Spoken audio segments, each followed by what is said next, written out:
हर हर महादेव। श्री शिवाय नमस्तुभ्यम। श्री गणेशाय नमः। विंध्येश्वर संहिता का 16वां अध्याय प्रारंभ।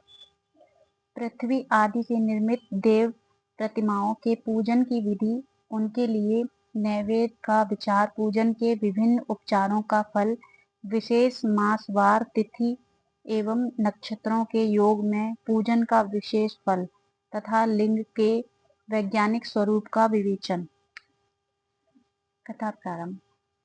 ऋषियों ने कहा, साधु शिरोमणि, अब आप पार्थिव प्रतिमा की पूजा का विधान बताइए, जिससे समस्त अभीष्ट वस्तुओं की प्राप्ति होती है। सूत जी बोले, महर्षियों, तुम लोगों ने बहुत उत्तम बात पूछी है। पार्थिव प्रतिमा का पूजन सदा संपूर्ण मनोरथों को देने वाला है तथा दुख का तत्काल निवारण करने वाला है। मैं उसका वर्णन करता हूँ, तुम लोग उसको ध्यान देकर सुनो। पृथ्वी आदि की बनी हुई देव प्रतिमाओं की पूजा इस भूतल पर अभीष्टदायक मानी गई है। निश्चय ही इसमें पुरुषों का और स्त्रियों का भी अधिकार है। नदी, पोखरे अथवा कुएं में प्रवेश करके पानी के भीतर से मिट्टी ले आए, फिर गंध चूर्ण के द्वारा उसका संशोधन करें और शुद्ध मंडप में रखकर उसे महीन पीसें और साने। इसके बाद हाथ से प्रतिमा बनाएं और दूध से उसका सुंदर संस्कार करें। उस प्रतिमा में अंग प्रत्यंग अच्छी तरह प्रकट हुए हों तथा वह सब प्रकार के अस्त्र शस्त्रों से संपन्न बनाई गई हो। तदनंतर उसे पद्मासन पर स्थापित करके आदर पूर्वक उसका पूजन करें। गणेश, सूर्य, विष्णु, दुर्गा और शिव की प्रतिमा का, शिव का एवं शिवलिंग का द्विज को सदा पूजन करना चाहिए। षोडशोपचार पूजन जनित फल की सिद्धि के लिए 16 उपचारों द्वारा पूजन करना चाहिए। पुष्प से प्रोक्षण और मंत्र पाठ पूर्वक अभिषेक करें।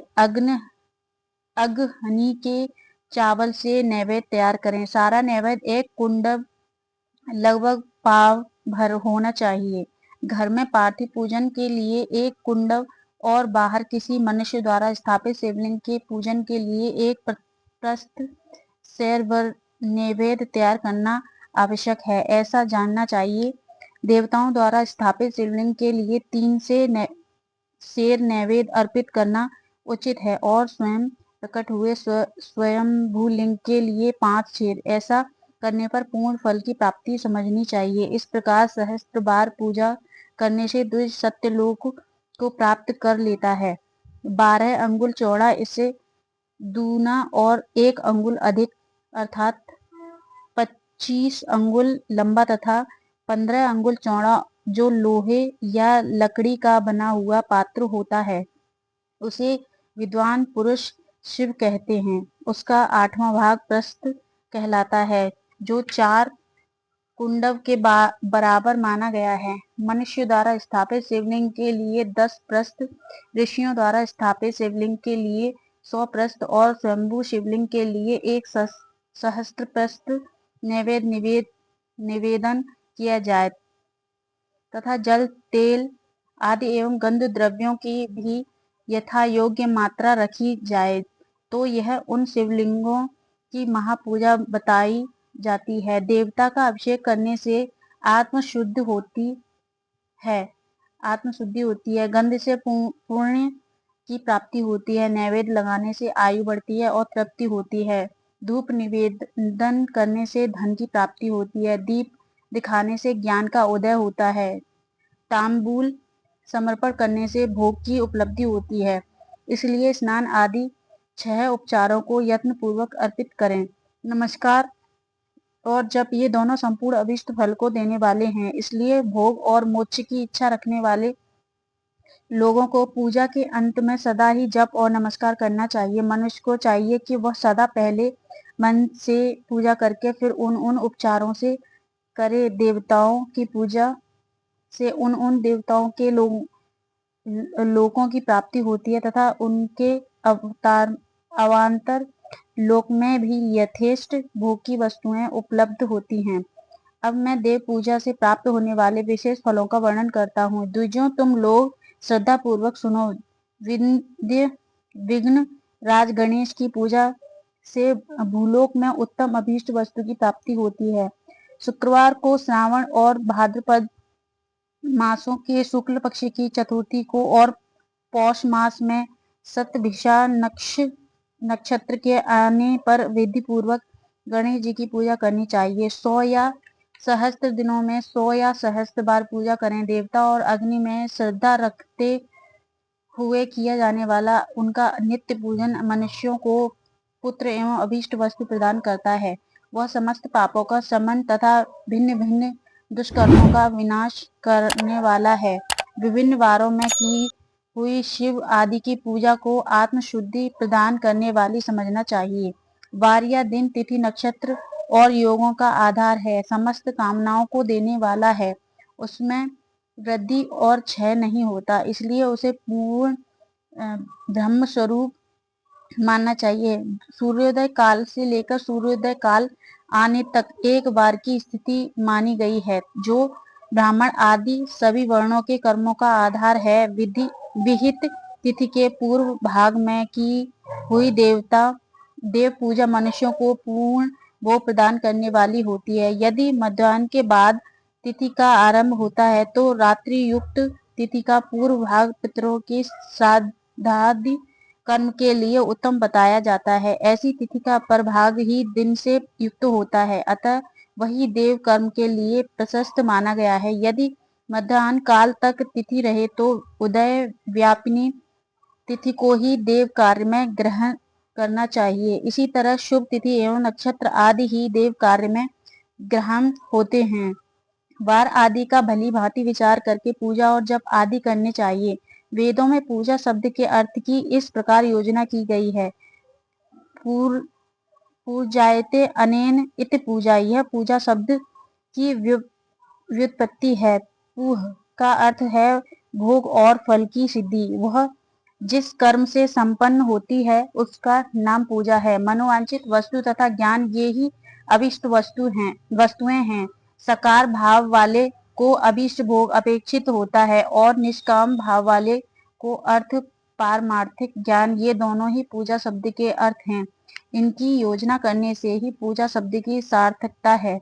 इस प्रकार लोक और वेद में पूजा शब्द का अर्थ विख्यात है। नित्य और नैमित्तिक कर्म कालांतर में फल देते हैं, किंतु काम्य कर्म का यदि भली भांति अनुष्ठान हुआ हो तो वह तत्काल फलद होता है। प्रतिदिन एक पक्ष, एक मास और एक वर्ष तक लगातार पूजन करने से उन कर्मों के फल की प्राप्ति होती है और उनसे वैसे ही पापों का क्रमशः क्षय होता है। प्रत्येक मास के कृष्ण पक्ष की चतुर्थी तिथि को की हुई महागणपति की पूजा एक पक्ष के पापों का नाश करने वाली और एक पक्ष तक उत्तम भोग रूपी फल देने वाली होती है। चैत्र मास में चतुर्थी को की हुई पूजा एक मास तक किए गए पूजन का फल देने वाली होती है और जब सूर्य सिंह राशि पर स्थित हो उस समय भाद्रपद मास की चतुर्थी को की हुई गणेश जी की पूजा एक वर्ष तक मनोवांछित भोग प्रदान करती है, ऐसा जानना चाहिए। श्रावण मास के रविवार को हस्त नक्षत्र से युक्त सप्तमी तिथि को तथा माघ शुक्ला सप्तमी को भगवान सूर्य का पूजन करना चाहिए। ज्येष्ठ तथा भाद्रपद मासों के बुधवार को श्रवण नक्षत्र से युक्त द्वादशी तिथि को तथा केवल द्वादशी को भी किया गया भगवान विष्णु का पूजन अभीष्ट संपत्ति को देने वाला माना गया है। श्रावण मास में की जाने वाली श्री हरि की पूजा अभीष्ट मनोरथ और आरोग्य प्रदान करने वाली होती है। अंगों एवं उपकरणों सहित पूर्वोक्त गौ आदि 12 वस्तुओं का दान करने से जिस फल की प्राप्ति होती है उसी को द्वादशी तिथि में आराधना द्वारा श्री विष्णु की तृप्ति करके मनुष्य प्राप्त कर लेता है। जो द्वादशी तिथि को भगवान विष्णु के 12 नामों द्वारा 12 ब्राह्मणों का षोडशोपचार पूजन करता है वह उनकी प्रसन्नता प्राप्त कर लेता है। इसी प्रकार संपूर्ण देवताओं के विभिन्न 12 नामों द्वारा किया हुआ 12 ब्राह्मणों का पूजन उन देवताओं को प्रसन्न करने वाला होता है। कर्क की संक्रांति से युक्त श्रावण मास में नवमी तिथि को मृगशिरा नक्षत्र के योग में अंबिका का पूजन करें। वे संपूर्ण मनोरथ भोगों और फलों को देने वाली हैं। ऐश्वर्य की इच्छा रखने वाले पुरुष को उस दिन अवश्य उनकी पूजा करनी चाहिए। आश्विन मास के शुक्ल पक्ष की नवमी तिथि संपूर्ण अभीष्ट फलों को देने वाली है। उसी मास के कृष्ण पक्ष की चतुर्थी को यदि रविवार पड़ा हो तो उस दिन का महत्व विशेष बढ़ जाता है। उसके साथ ही यदि आर्द्रा और महाद्रा सूर्य संक्रांति से युक्त आर्द्रा का योग हो तो उक्त अवसरों पर की हुई शिव पूजा का विशेष महत्व माना गया है। माघ कृष्णा चतुर्थी को की हुई शिव जी की पूजा संपूर्ण अभीष्ट फलों को देने वाली है। वह मनुष्यों की आयु बढ़ाती, मृत्यु कष्ट को दूर हटाती और समस्त सिद्धियों की प्राप्ति कराती है। ज्येष्ठ मास में चतुर्थी की चतुर्दशी को यदि भाद्रा महाद्रा का योग हो अथवा माघशीर्ष मास में किसी भी तिथि को यदि आर्द्रा नक्षत्र हो तो उस अवसर पर विभिन्न वस्तुओं की बनी हुई मूर्ति के रूप में शिव की जो 16 उपचारों से पूजा करता है उस पुण्यात्मा के चरणों का दर्शन करना चाहिए। भगवान शिव की पूजा मनुष्यों को भोग और मोक्ष देने वाली है, ऐसा जानना चाहिए। कार्तिक मास में प्रत्येक वार और तिथि आदि में महादेव जी की पूजा का विशेष महत्व है। कार्तिक मास आने पर विद्वान पुरुष दान, तप, होम, जप और नियम आदि के द्वारा समस्त देवताओं का षोडशोपचारों से पूजन करें। उस पूजन में देव प्रतिमा, ब्राह्मण तथा मंत्रों का उपयोग आवश्यक है। ब्राह्मणों को भोजन कराने से भी वह पूजन कर्म संपन्न होता है। पूजक को चाहिए कि वह कामनाओं को त्याग कर पीड़ा रहित शांत हो देवाराधन में तत्पर रहे। कार्तिक मास में देवताओं का यजन पूजन समस्त भोगों को देने वाला, व्याधियों को हर लेने वाला तथा भूतों और ग्रहों का विनाश करने वाला है। कार्तिक मास के रविवार को भगवान सूर्य की पूजा करने और तेल तथा सूती वस्त्र देने से मनुष्यों को कोढ़ आदि रोगों का नाश होता है। हर्रें, काली मिर्च, वस्त्र और खीरा आदि का दान और ब्राह्मणों की प्रतिष्ठा करने से क्षय के रोग का नाश होता है। दीप और सरसों के दाने से मिर्गी का रोग मिट जाता है।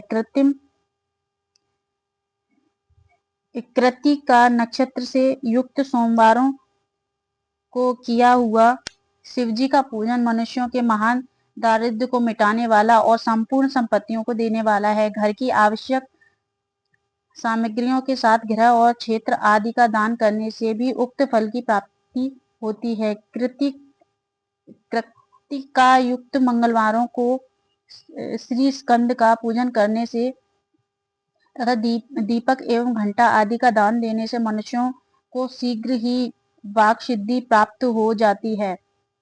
उनके मुंह से निकली हुई हर एक बात सत्य होती है। कृत्तिका युक्त बुधवारों को किया हुआ श्री विष्णु का यजन तथा दही भात का दान मनुष्य को उत्तम संतान की प्राप्ति कराने वाला होता है। कृत्तिका युक्त गुरुवारों को धन से ब्रह्मा जी का पूजन तथा मधु, सोना और घी का दान करने से मनुष्यों के भोग वैभव की वृद्धि होती है। कृत्तिका युक्त शुक्रवारों को गजानन गणेश जी की पूजा करने से तथा गंध, पुष्प एवं अन्न का दान देने से मानवों के भोग पदार्थों की वृद्धि होती है। उस दिन सोना, चांदी आदि का दान करने से बंध्या को भी उत्तम पुत्र की प्राप्ति होती है। कृत्तिका युक्त शनिवारों को दिक्पालों की वंदना, दिग्गजों, नागों और सेतुपालों का पूजन, त्रिनेत्रधारी रुद्र, पापहारी विष्णु तथा ज्ञानदाता ब्रह्मा का आराधन और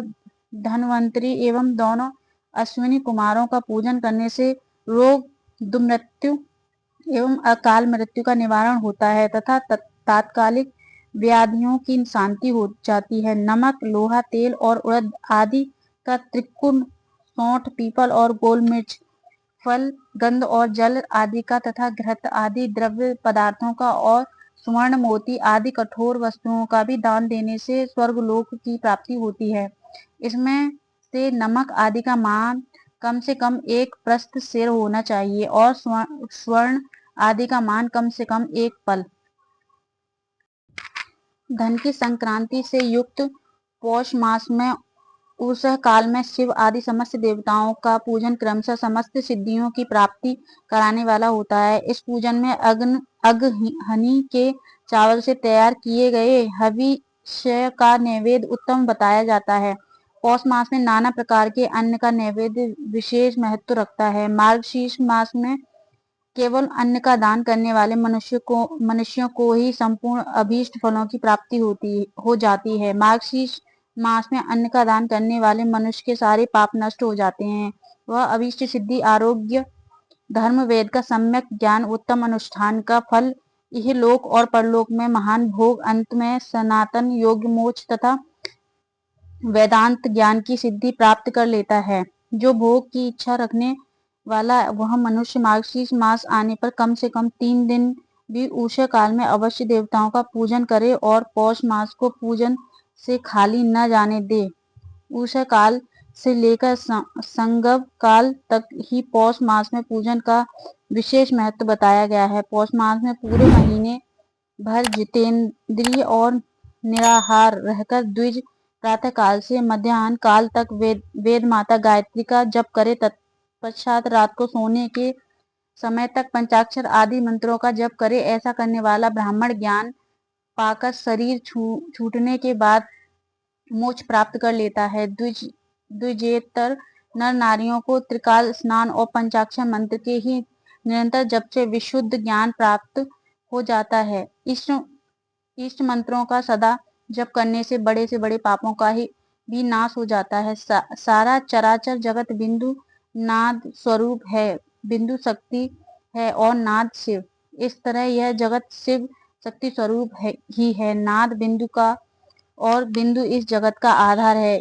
ये बिंदु और नाद, शक्ति और शिव संपूर्ण जगत के आधार रूप से स्थित हैं। बिंदु और नाद से युक्त सब कुछ शिव स्वरूप है, क्योंकि वही सब का आधार है। आधार में ही आद्य का समावेश अथवा लय होता है। यही सकलीकरण है। इस सकलीकरण की स्थिति से ही सृष्टि काल में जगत का प्रादुर्भाव होता है, इसमें संशय नहीं है। शिवलिंग बिंदु नाद स्वरूप है, अतः उसे जगत का कारण बताया जाता है। बिंदु देव और नाद शिव, इन दोनों का संयुक्त रूप ही शिवलिंग कहलाता है। अतः जन्म के संकट से छुटकारा पाने के लिए शिवलिंग की पूजा करनी चाहिए। बिंदु रूपा देवी उमा माता और नाद स्वरूप भगवान शिव पिता, इन माता पिता के पूजित होने से परमानंद की ही प्राप्ति होती है। अतः परमानंद का लाभ लेने के लिए शिवलिंग का विशेष रूप से पूजन करें। देवी उमा जगत की माता है और भगवान शिव जगत के पिता। जो इनकी सेवा करता है